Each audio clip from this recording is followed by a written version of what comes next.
The year was 1305, and the cobblestones of London were about to be stained with blood in a way that would make even the most hardened medieval executioner pause. What you think you know about William Wallace's death from movies and romanticized tales barely scratches the surface of the true horror that unfolded that August morning. The man who had dared to defy the English crown was about to face a punishment so systematically brutal, so carefully orchestrated, that it would redefine the very concept of human suffering. Picture this: you're standing in the crowd that gathered to witness what would become one of history's most notorious executions. The air is thick with anticipation. Vendors are hawking their wares, and children are perched on their fathers' shoulders to get a better view. But what you're about to witness isn't just an execution. It's a masterclass in medieval torture, a symphony of suffering conducted by King Edward I himself, designed not just to kill a man, but to obliterate the very idea he represented.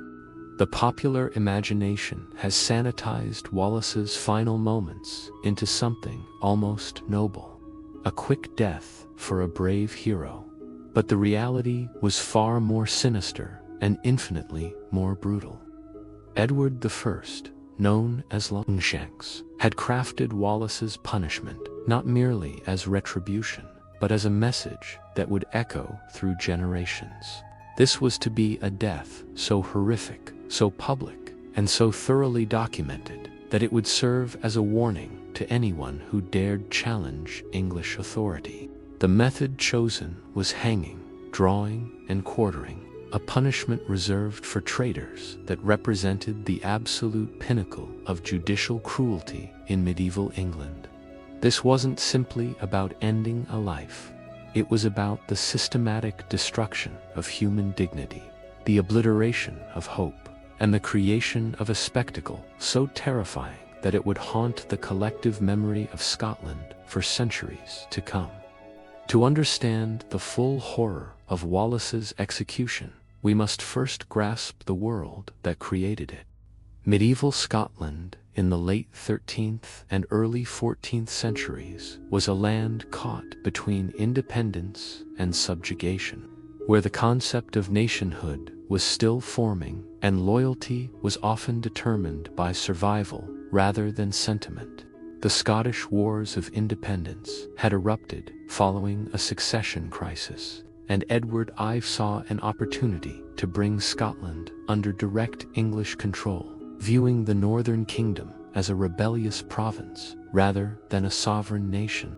William Wallace emerged from this chaos not as a nobleman seeking power, but as a minor landowner driven by personal loss and national outrage. His family had suffered under English occupation, and when he raised his sword at Stirling Bridge in 1297, he did so with the fury of a man who had lost everything and the vision of one who saw what Scotland could become. His victory there was more than tactical. It was symbolic, proving that English heavy cavalry could be defeated and that Scottish independence was not merely a dream. But Edward I was not a king who tolerated defiance. Known for his ruthless suppression of Welsh resistance and his expulsion of Jews from England, Longshanks understood that rebellion was like fire. It could spread, if not thoroughly extinguished. Wallace's success had to be not just reversed, but transformed into a cautionary tale. The English king needed to demonstrate that challenging his authority would result in consequences so severe that they would deter future generations from even contemplating resistance. The hunt for William Wallace lasted years, involving an extensive network of spies, informants, and collaborators. Edward I placed a substantial bounty on Wallace's head, and the English administration in Scotland worked systematically to isolate him from potential supporters. The net gradually tightened as former allies turned against him, driven by fear, greed, or simply the desire to survive in a world where association with Wallace had become synonymous with death. The betrayal came, as it often does in such stories, from within. In August 1305, Wallace was captured near Glasgow, likely through the treachery of Sir John Menteith, a Scottish knight, who had submitted to English rule. The exact circumstances remain debated by historians, but the outcome was clear. The man who had become the symbol of Scottish resistance was now in English hands. His capture was celebrated in London as a great victory, but for Edward I, it was only the beginning of what he intended to be Wallace's ultimate humiliation. The journey from Scotland to London was itself a form of torture, designed to break Wallace's spirit before his final punishment. Bound and guarded, he was paraded through English towns where crowds gathered to see the infamous Scottish rebel. This was psychological warfare at its most calculated, the transformation of a hero into a spectacle, a leader into a curiosity. By the time Wallace reached London, he had already endured weeks of degradation, but his ordeal was far from over. The trial of William Wallace was a legal farce, but it served an important propaganda purpose for the English crown. Held at Westminster Hall on August 23, 1305. The proceedings were conducted in Latin, a language Wallace likely did not understand. He was charged with treason, murder, sacrilege, arson, and various other crimes against the English crown. The irony was not lost on contemporary observers. Wallace was being tried for treason against a king he had never acknowledged as his sovereign. When given the opportunity to speak, Wallace reportedly declared that he could not be guilty of treason against Edward I because he had never been Edward's subject. This defiant response sealed his fate, though in truth, the outcome had been predetermined. The trial was theater, designed to provide a legal veneer to what was essentially a predetermined execution. The judges, all appointed by Edward I, had no intention of showing mercy to the man who had become the symbol of Scottish resistance. The charges against Wallace were carefully crafted to justify the severity of his punishment. Treason was the most serious offense, punishable by the full horror of hanging, drawing, and quartering. The additional charges of murder and sacrilege, referring to his attacks on English soldiers and clergy, were designed to portray him as a criminal rather than a warrior. The English legal system had become a weapon of state terror, and Wallace was to be its most prominent victim. The sentence was pronounced with ceremonial gravity. Wallace was to be drawn through the streets of London, hanged by the neck, but not until dead, disemboweled, while still alive, beheaded, and his body cut into 4 parts. Each element of this punishment carried symbolic meaning. The drawing represented his degradation, the hanging his rejection by heaven, the disemboweling his spiritual corruption, and the quartering his complete destruction. This was not merely execution, but annihilation. The morning of August 23, 1305, dawned clear and warm in London. The city had been preparing for this spectacle for days, with scaffolds erected and crowds gathering from across England to witness the death of the Scottish rebel.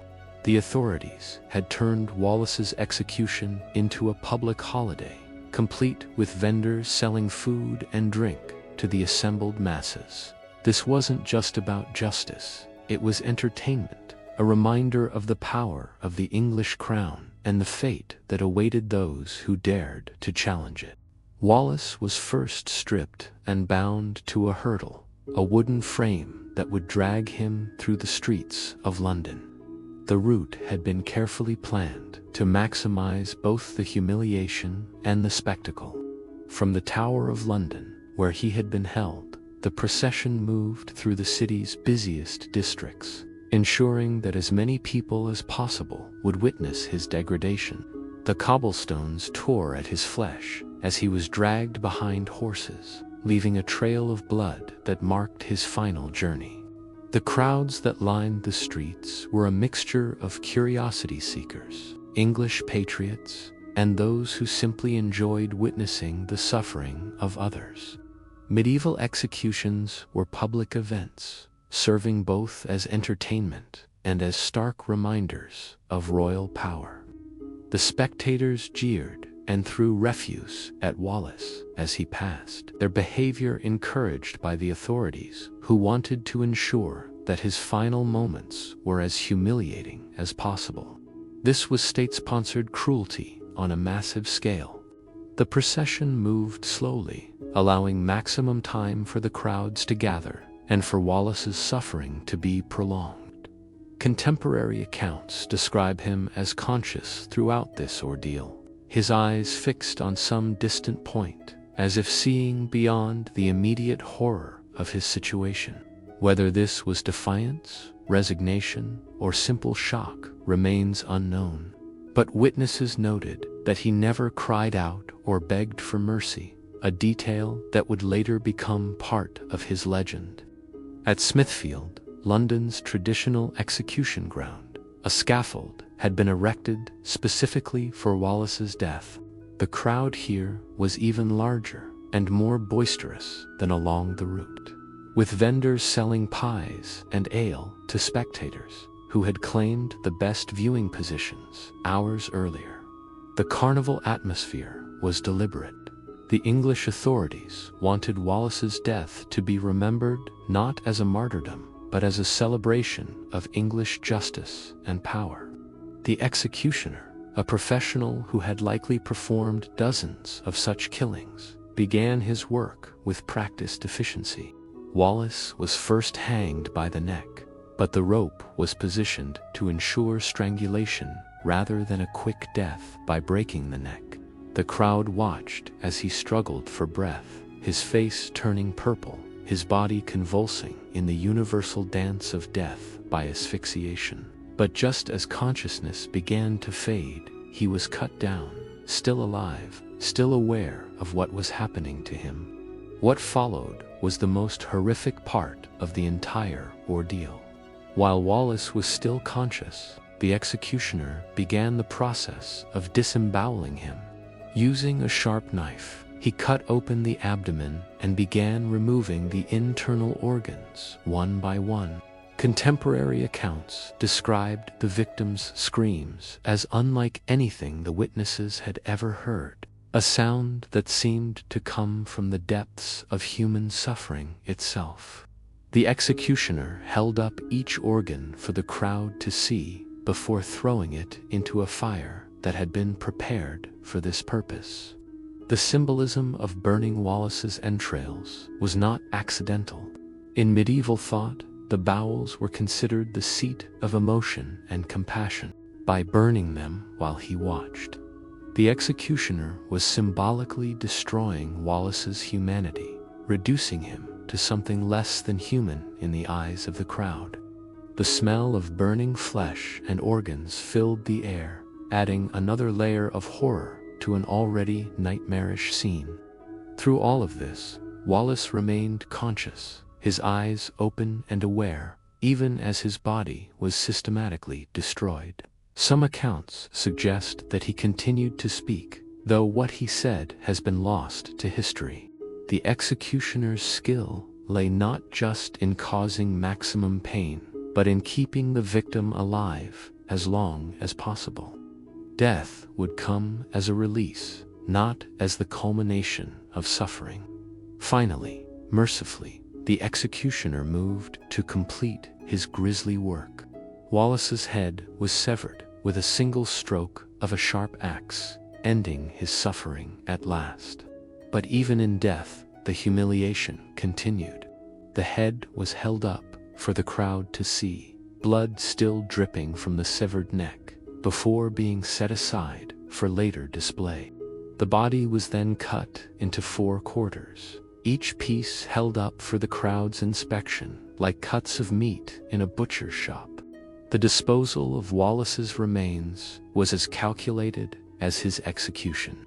His head was dipped in tar to preserve it and mounted on a spike on London Bridge, where it would remain for years as a warning to anyone who might consider challenging English authority. The 4 quarters of his body were sent to different Scottish cities: Newcastle, Berwick, Stirling, and Perth, where they were displayed publicly as reminders of the fate that awaited rebels. This distribution of Wallace's body parts was more than mere brutality. It was a form of political communication. Each piece served as a message to the local population, a physical reminder of English power and the consequences of resistance. The English understood that symbols could be as powerful as armies, and Wallace's dismembered body became a symbol of English dominance over Scotland. The immediate aftermath of Wallace's execution was exactly what Edward I had hoped for. The brutal spectacle had served its purpose. Scottish resistance seemed to crumble in the face of such overwhelming demonstration of English power. Many who had supported Wallace either fled the country or submitted to English rule, calculating that no cause was worth such a horrific death. The execution had successfully transformed a symbol of resistance into a warning against rebellion. But Edward I had miscalculated the Scottish response to Wallace's martyrdom. Rather than crushing Scottish resistance, the brutality of Wallace's execution actually strengthened it. The very horror of his death became a rallying cry for those who refused to accept English domination. Robert the Bruce, who would later become King of Scotland, was reportedly moved to action by the spectacle of Wallace's execution, seeing in it the true face of English rule. The physical torment Wallace endured was merely the beginning of Edward's calculated campaign of psychological warfare. The English king understood that destroying a symbol required more than just ending a life, demanded the complete annihilation of hope itself. What followed Wallace's death was a carefully orchestrated propaganda campaign designed to ensure that his memory would serve English interests rather than Scottish independence. The display of Wallace's head on London Bridge was no random act of medieval brutality. Edward positioned it where every merchant, diplomat, and traveler entering London would see it, transforming the city's main thoroughfare into a gallery of English dominance. The head remained there for years, weathering the elements until it became a grotesque reminder of what happened to those who dared challenge royal authority. Foreign ambassadors were deliberately escorted past the bridge, ensuring that Wallace's fate would be discussed in courts across Europe. The distribution of his body parts to Scottish cities was equally calculated.